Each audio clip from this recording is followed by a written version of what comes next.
Life would have really been easy अगर जैन पांडे में हमें थोड़ा सा क्रिस्प वे में अगर कुछ भी बताया होता, isn't it? But don't you worry, I am there. My name is Manya and you are watching legal Thikana. आज बात करते हैं आर्टिकल 15 की। आर्टिकल 15 का रेलेवेंस तो हमें आयुष्मान खुराना ने बहुत ज़्यादा अच्छे से ऑलरेडी एक्सप्लेन कर दिया है अपनी मूवी में। बट क्या आर्टिकल 15 सच में इतना रेलेवेंट है? जी हाँ, बहुत ज़्यादा रेलिवेंट है article 15। Let's begin.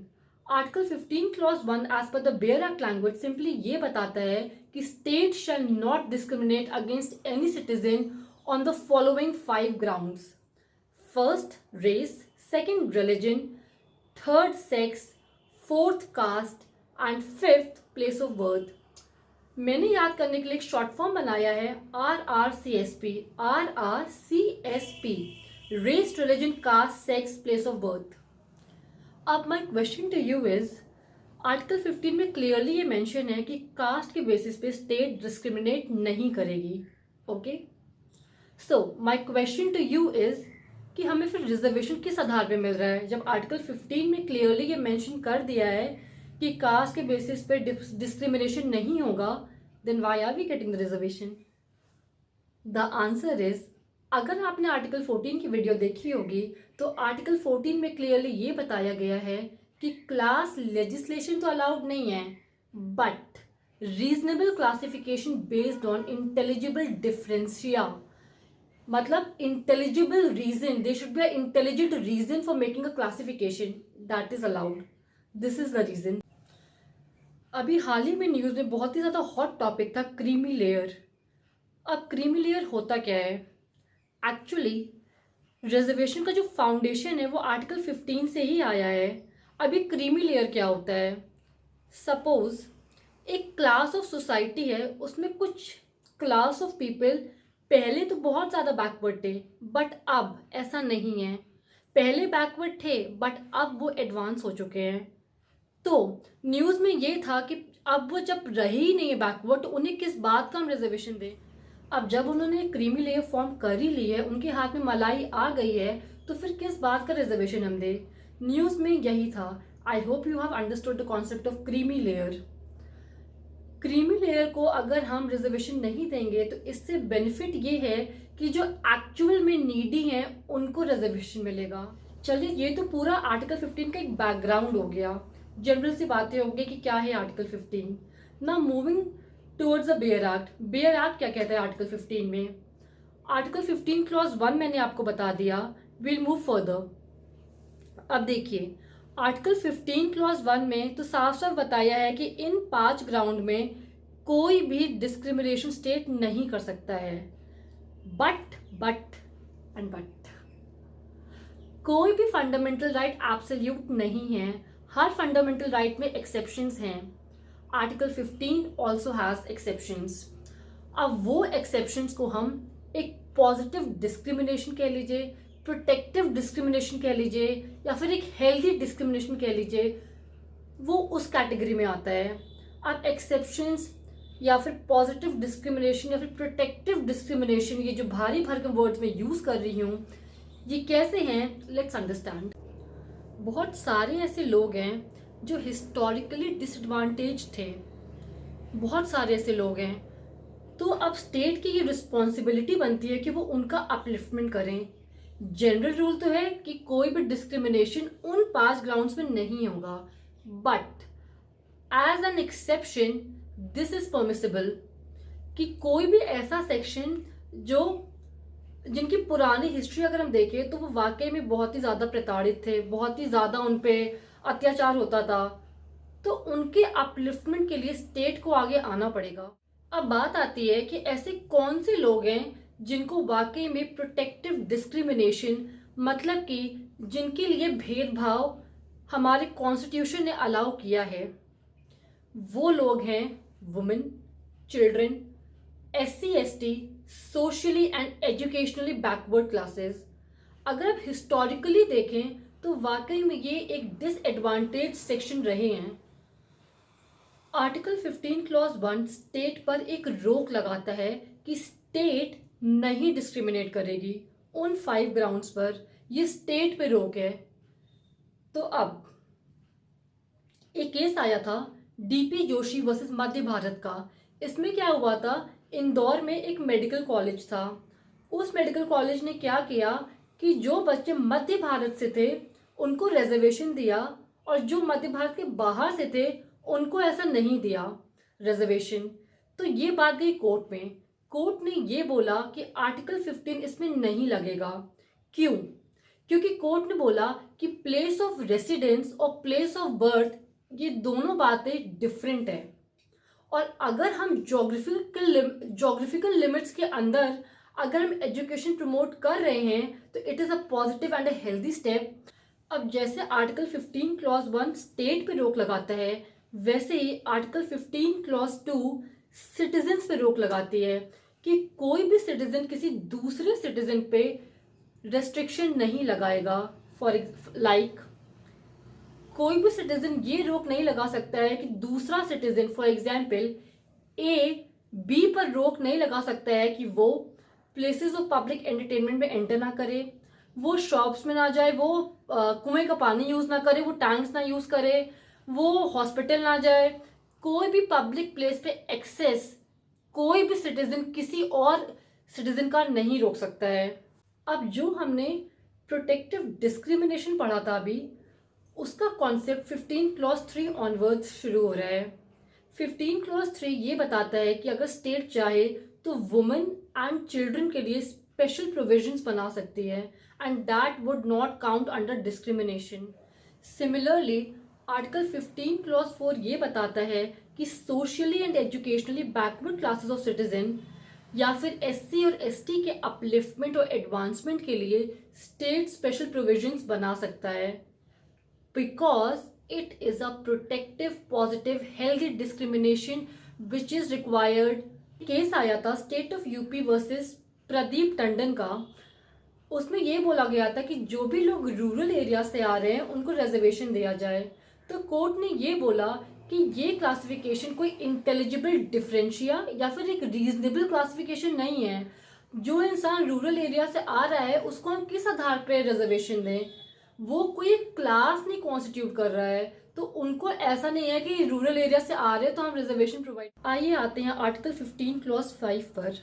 Article 15 clause 5 ये बताता है कि for the healthy advancement of socially and educationally backward classes of citizen और फॉर द एडवांसमेंट ऑफ एससीज एंड एसटीज, मतलब scheduled caste and scheduled tribes के एडवांसमेंट के लिए स्टेट पे कोई भी रोक नहीं है कि वो एक अच्छी स्पेशल प्रोविजंस नहीं बना सकता है। अब स्टेट बना सकते हैं उनके लिए प्रोविजन। आर्टिकल 15 क्लॉज 5 ये बताता है कि in terms of the admission into educational institution including private institutions में भी स्टेट रिजर्वेशन दे सकता है, बट माइनॉरिटी एजुकेशनल इंस्टीट्यूशंस पे state can not give reservation. Article 15 clause 6 ले आया ईडब्ल्यूएस, मतलब इकोनॉमिकली वीकर सेक्शंस ईडब्ल्यूएस, उनके लिए 10% रिजर्वेशन एजुकेशनल इंस्टीट्यूशंस में स्टेट ने अलाउ कर दिया। अब कुछ इंपॉर्टेंट लैंडमार्क्स हैं जिनकी क्रोनोलॉजी है जो कि समझना बहुत ज़रूरी है। अगर आपने ये नहीं समझा तो आपको आर्टिकल 16 भी समझ में नहीं आएगा। एक क्रोनोलॉजी चलती चली आ रही है जिससे हम आर्टिकल 15 को और अच्छे से समझ सकते हैं। तो सबसे पहले 1951 में केस आया था state of Madras versus Champakam Dorai Rajan. अब 1951 में जब ये केस आया तब उस समय आर्टिकल 15 में सिर्फ 3 क्लॉजेस थे, मतलब article 15 clause 1, 15 clause 2 and 15 clause 3। 4, 5, 6 नहीं थे तब। तो हुआ यूं कि 1951 में आर्टिकल 15 क्लॉज 4 के आने से पहले ही स्टेट ने रिजर्वेशन दे दिया। अब ये बात चैलेंज हो गई कि आप रिजर्वेशन कैसे दे सकते हैं। अब इस केस के चलते चलते फंडामेंटल राइट्स और डीपीएसपी मतलब directive principle of state policy, इन दोनों के बीच में कॉन्फ्लिक्ट हो गया। क्योंकि फंडामेंटल राइट ये बोलता है कि आप इक्वलिटी प्रोवाइड करो, बट डीपीएसपी ये बताता है कि वीकर सेक्शंस जो सोसाइटी के थे और हैं उनके अपलिफ्टमेंट के लिए भी आप सोचो क्या कर। इस कॉन्फ्लिक्ट को रिजॉल्व करने के लिए सुप्रीम कोर्ट ने ये बोला कि जब भी एक कॉन्फ्लिक्ट होगा फंडामेंटल राइट्स में और directive principle of state policy मतलब डीपीएसपी में, तो जीत हमेशा फंडामेंटल राइट्स की होगी, मतलब fundamental rights will prevail over DPSP. More over court ने यह भी बोला कि डीपीएसपी का काम है कि फंडामेंटल राइट्स को सप्लीमेंट करें। अब in response to this case, मतलब state of Madras versus Champakam Dorairajan के केस के रिस्पॉन्स में पार्लियामेंट ने ऐड किया 15 clause 4। 15 clause 4 as I told you earlier कि स्टेट स्पेशल प्रोविजंस बना सकता है socially educationally backward classes of citizen के लिए, एससी एसटीज के लिए। 1962 में एक और इम्पॉर्टेंट केस आया, MR Balaji versus state of Mysore. तो इसमें मैसूर गवर्नमेंट ने क्या किया कि जो स्टेट मेडिकल और इंजीनियरिंग कॉलेजेस थे, इसमें उन्होंने कैटेगराइजेशन कर दिया backward classes and more backward classes, मतलब बैकवर्ड क्लासेस में भी एक फर्दर कैटेगराइजेशन कर दिया मोर बैकवर्ड क्लासेस का। क्यों? अपनी सीट्स, जो उनकी सीट्स रिजर्व थी वो एससी एसटी कैंडिडेट्स उनके लिए। तो इसमें 5 जज बेंच बैठी थी जिन्होंने ये बोला, सुप्रीम कोर्ट में 5 जज बेंच ने ये बोला कि आर्टिकल 15 क्लॉज 4 के तहत backward classes and further categorization into more backward classes is not permissible.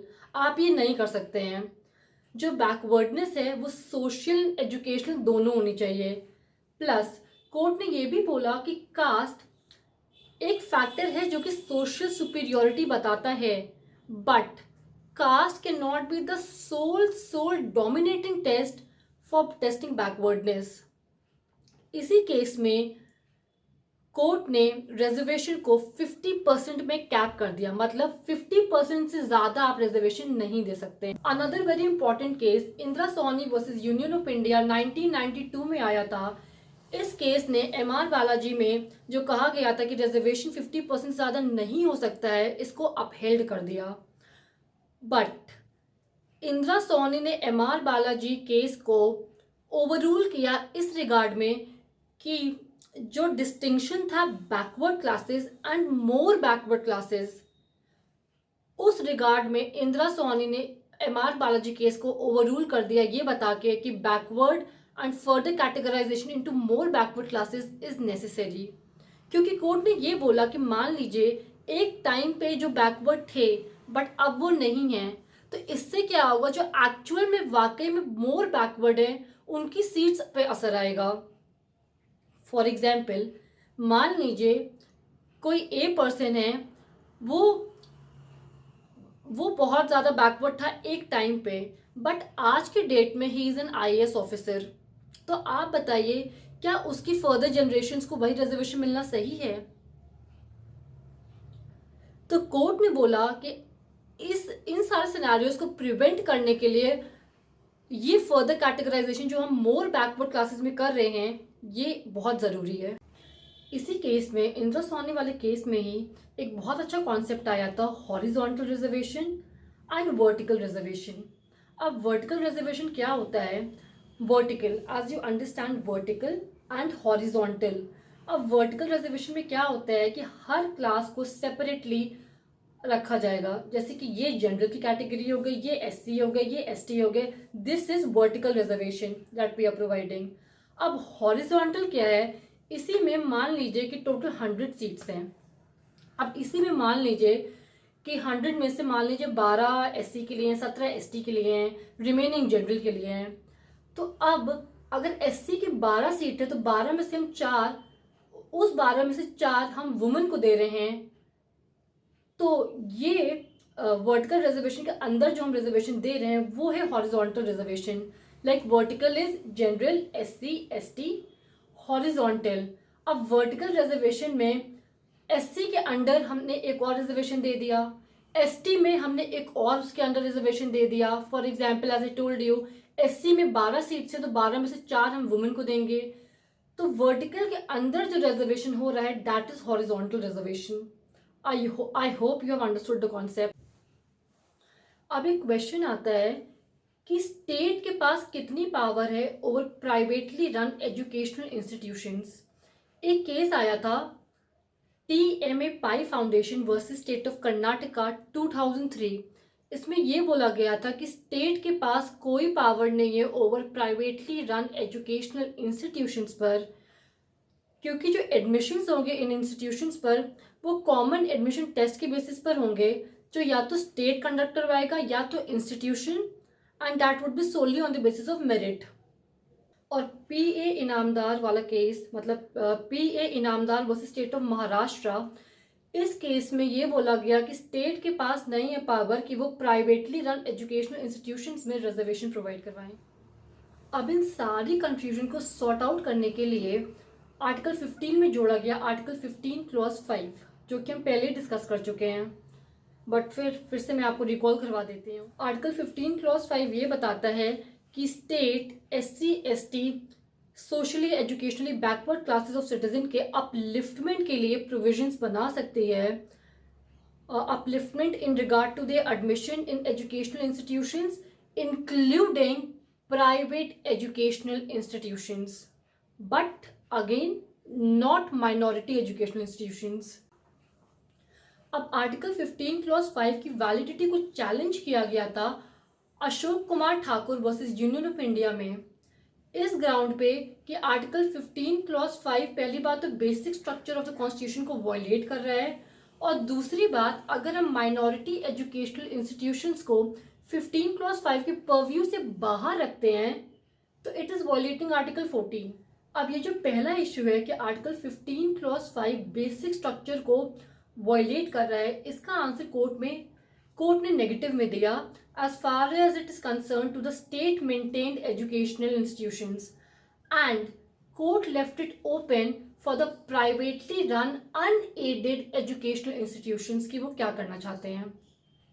और ये जो सेकंड इशू है कि अगर हम माइनॉरिटी एजुकेशनल इंस्टीट्यूशंस को आर्टिकल 15 क्लॉज 5 की परव्यू में नहीं रख रहे हैं तो ये आर्टिकल 14 को वायलेट कर रहा है। इस पर सुप्रीम कोर्ट ने ये बोला कि माइनॉरिटी एजुकेशनल इंस्टीट्यूशंस के लिए ऑलरेडी प्रोविजंस हैं कॉन्स्टिट्यूशन में, other parts of the constitution में, मतलब जो बाकी के आर्टिकल्स हैं उनमें प्रोविजंस हैं, तो ऐसा कुछ नहीं है कि वो आर्टिकल 14 को कहीं से भी वायलेट कर रहा है। तो हमें ये समझ में आता है कि आर्टिकल 15 ऑप्रेस्ड क्लासेस के लिए एक शील्ड और एक प्रोटेक्टर की तरह काम करता है when it comes to discrimination. For more such legal updates, stay tuned, watch Legal Thikana. Thank you.